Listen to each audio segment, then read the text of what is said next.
Hello everyone, मैं शुभम आपके सामने एक बार फिर से उपस्थित हूँ इतिहास के एक ऐसे अनसुने किस्सों को लेकर के शायद जो आपने कभी सुना या पढ़ा होगा। अगर मैं आपसे ये कहूँ, भारत में कभी एक ऐसा छोटा संविधान था जिसमें सिर्फ 4 नियम थे और उसे कोई एक देश चलता हो, तो क्या आप यकीन करोगे? शायद नहीं। मतलब ना कोई लंबी बहस, ना कोई संसद, संविधान के 4 नियम तैयार और उसे कोई देश चल रहा हो। नहीं मानोगे आप, पर आपके मन में ये आ रहा होगा कि ऐसा छोटा संविधान बनाने की जरूरत क्या पड़ी और ये आया कैसे और खत्म क्यों हुआ।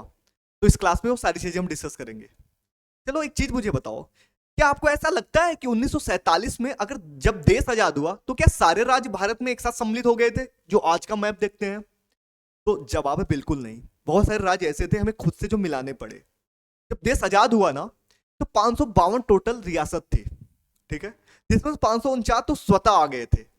पर 3 ऐसे थे जिनका नाम था जूनागढ़, हैदराबाद और कश्मीर, वो स्वतः नहीं आए। एक के लिए ऑपरेशन पोलो, एक के लिए जनमत संग्रह और एक के लिए विलय पत्र के द्वारा भारत में सम्मिलित किया गया। तो आज हम इन तीनों राज्यों की बात नहीं कर रहे हैं, हम बात करें सिक्किम की, जिनके लिए 4 नियम बनाए गए थे। तब सिक्किम एक अलग राज्य, एक अलग देश हुआ करता था, जिसका खुद का एक राजा हुआ करता था, खुद का संविधान, खुद के नियम, ठीक है। इसका राजा का नाम था चोग्याल। देखो, होता क्या है कि 1950 के आसपास ना, जो चाइना है उसने तिब्बत पर कब्जा कर लिया।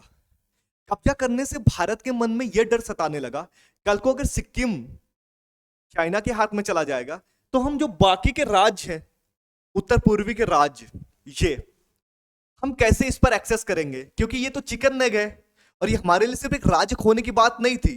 यहां पे बात ये थी इसकी राष्ट्रीय सुरक्षा की। अगर ये चाइना के हाथ में चला जाता तो हम बाकी के सारे राज्यों को खो देते।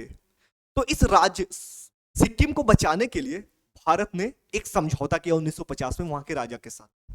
उस समझौते में क्या था?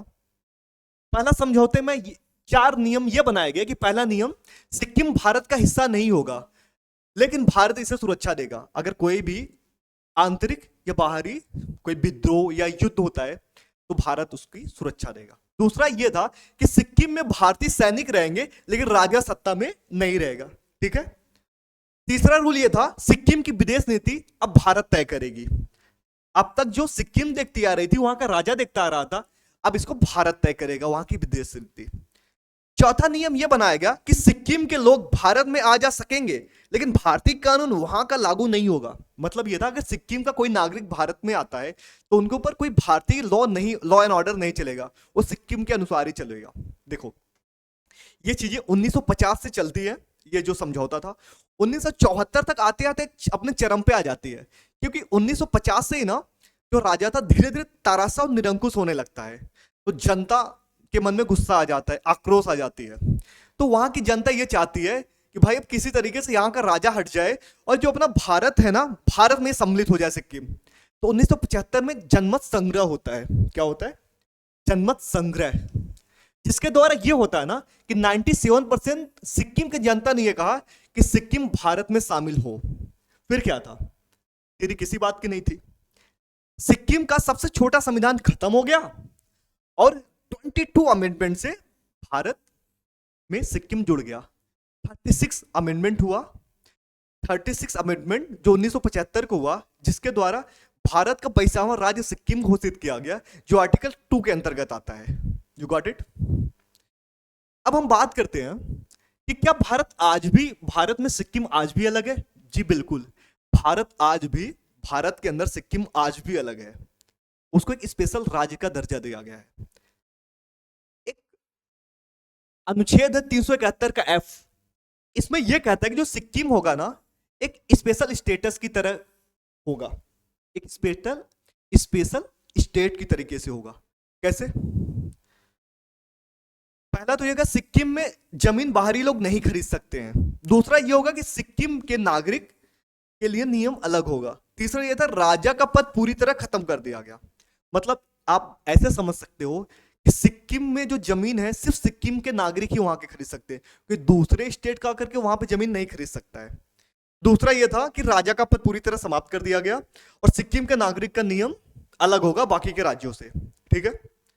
अब बात करते हैं कि अगर सिक्किम भारत में नहीं होता तो क्या होता। देखो, अगर सिक्किम भारत में नहीं होता तो क्या होता है आप ऐसे समझो, ये सिक्किम है, मान लो इसने चाइना ने इसको कब्जा कर लिया, ठीक है, उसके बाद होगा क्या, जो ये सिक्किम है ना, ये एक चिकन नेग है, एक ब्रिज है, चिकन नेक या फिर एक ब्रिज है, ये भारत के बाकी राज्यों को उत्तर पूर्वी के राज्यों के साथ जोड़ता है। अगर यहाँ पे सिक्किम होता, सिक्किम के साथ अगर यहाँ पे चीन होता, तो नॉर्थ ईस्ट का जो सारा राज्य था इसके हाथ में आ जाता, और इसके साथ ही हम बाकी के राज्यों को भारत से खो देते। इसीलिए सिक्किम हमारे लिए बहुत ज्यादा महत्वपूर्ण है, ठीक है। ये आप ऐसे समझ सकते हो जैसे चेस में वजीर के मर जाने के बाद या वजीर को खो जाने के बाद जो गेम होता है आगे का खेलना मुश्किल हो जाता है, सेम वैसी कहानी यहां पर थी। सिक्किम को बचाना हमारे लिए बहुत महत्वपूर्ण था। आपको क्या ये पहले से फैक्ट पता था?